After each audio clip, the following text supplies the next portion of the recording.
Olá! Você tem medo de falar em público? E quando você precisa sair para algum lugar para conhecer pessoas novas, você fica ansioso com essa situação? Preste atenção, esse vídeo pode te interessar. Talvez você sofra de transtorno de ansiedade social.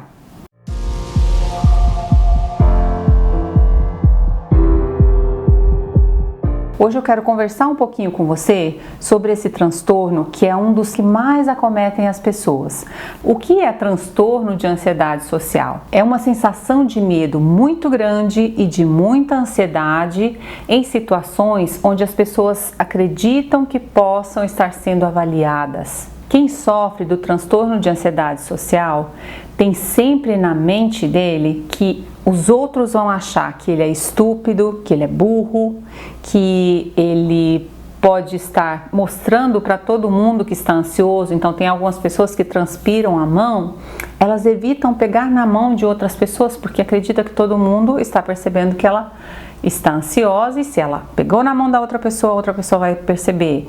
Tem pessoas que ficam com o rosto vermelho quando estão com novas pessoas ou que vão falar em público e isso as deixa extremamente constrangidas. Outra manifestação é quando aquelas pessoas que não conseguem ir no banheiro público se tem outras pessoas ao redor. É mais comum para os homens isso do que para as mulheres. Uma outra situação também são aquelas pessoas que transpiram muito porque estão muito ansiosas e acabam deixando de conviver em sociedade, ficando um pouco mais reclusa porque acredita que está todo mundo percebendo o quanto ela está ansiosa. Geralmente as pessoas que sofrem com esse transtorno, elas estão muito voltadas para dentro, para aquilo que está passando na cabeça delas. Então, no mundo interno dela, ela está o tempo todo imaginando o que o outro vai achar, que o outro vai achar que ela é ridícula, que ela é estranha, que ela é inadequada. Ele está sempre acreditando que o outro está avaliando ele de uma maneira pejorativa e muito maior do que realmente é.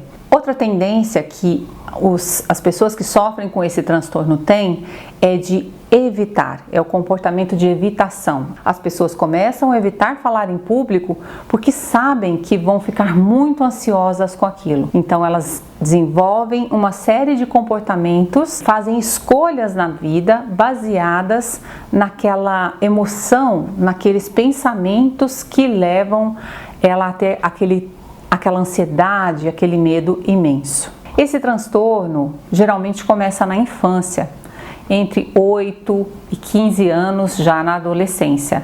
É mais comum entre as mulheres, mas os homens também sofrem muito com esse transtorno. Geralmente ele acontece depois de uma situação estressante, uma situação humilhante, que leva a pessoa a desenvolver esse medo, o medo de que as pessoas percebam que ele está com medo. Uma das causas para o transtorno de ansiedade social é a genética. Se um dos pais tem ansiedade exagerada, exacerbada, a chance de que o seu filho venha a ter ansiedade social ou fobia social é bem maior.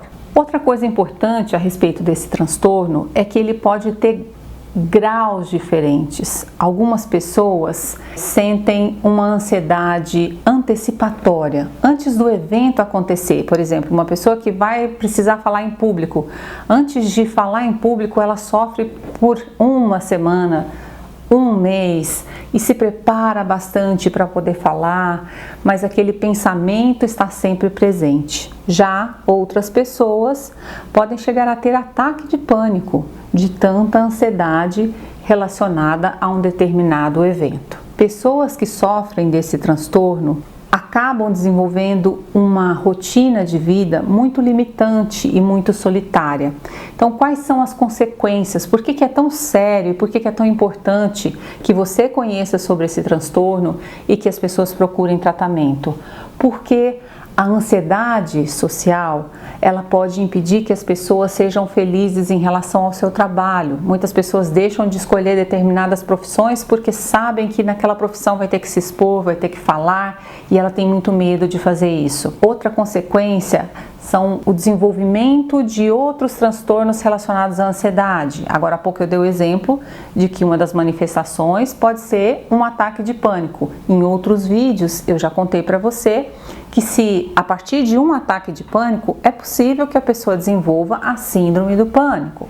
As pessoas que sofrem de ansiedade social, elas podem, e muitas vezes acontece, delas serem pessoas mais solitárias. Elas têm muita dificuldade nos relacionamentos interpessoais.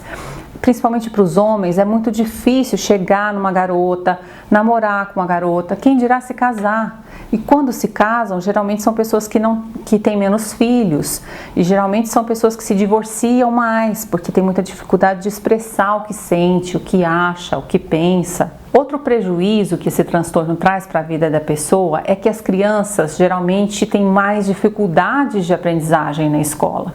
Consequentemente, na vida adulta, é muito comum que as pessoas que sofrem desse transtorno tenham carreiras menos desenvolvidas, ganhem menos. Ou seja, a qualidade de vida e a felicidade consigo mesmo das pessoas que são acometidas por esse transtorno geralmente é menor. Você deve estar pensando, mas quase todas as pessoas no mundo têm dificuldade de falar em público. Muitas pessoas ficam vermelhas quando estão expostas numa situação social. Então, será que todo mundo sofre de transtorno de ansiedade?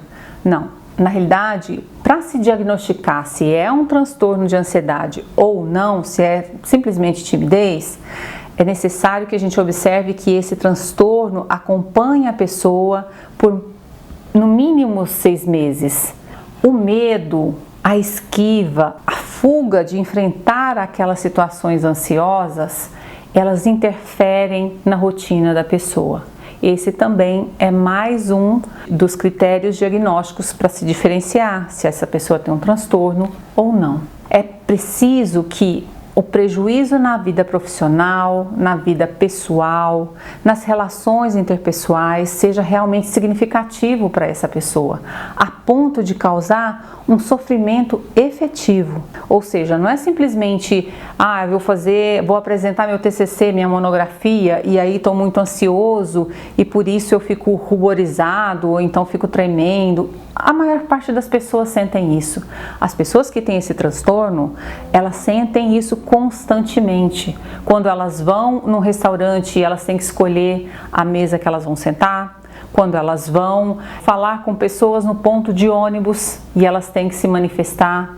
Ou seja, é um transtorno que realmente impossibilita as relações e as escolhas e a vida, o dia a dia da pessoa. A principal questão a ser observada é assim, o quanto de sofrimento esse transtorno está causando para essa pessoa, quais são os prejuízos funcionais que o transtorno está causando no dia a dia da pessoa a qual ele acomete. Bom, é isso que eu quero contar para você hoje. Se você gostou desse conteúdo, se você se encontrou nesse conteúdo ou conhece alguém que pode precisar ouvir sobre isso, não deixe de assistir o próximo vídeo. Eu vou contar um pouquinho mais sobre o tratamento e sobre dicas para lidar com o transtorno de ansiedade. Um grande abraço e até mais!